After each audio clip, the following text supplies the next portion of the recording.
ఈ ఇల్లు కూడా తాకట్టు పెట్టిందే. రేపొద్దున వాడొచ్చి ఏం గొడవ చేస్తాడో ఏమో. చూడు బాబు, ఎవరూ ఆమె పక్కన లేరు. అక్కడ భర్త వదిలేశాడు, ఇక్కడ చూస్తే తండ్రి చనిపోయాడు.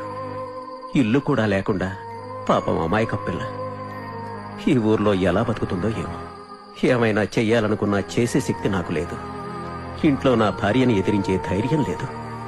నాకు 2 ఆడపిల్లలు బాబు. ఒక మాస్టర్గా ఈ అమ్మాయికి చదువు చెప్పగలిగానంతే.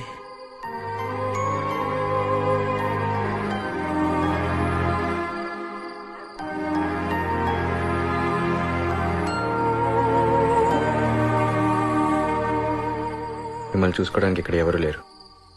ఈ ఇల్లు కూడా. రేపు ఉదయం నేను ఊరెళ్తున్నాను. మిమ్మల్ని ఇక్కడ ఒంటరిగా వదిలే ధైర్యం చేయలేకపోతున్నాను. మనకంటూ ఎవరు లేనప్పుడు మన కోసం బతకడమే జీవితం.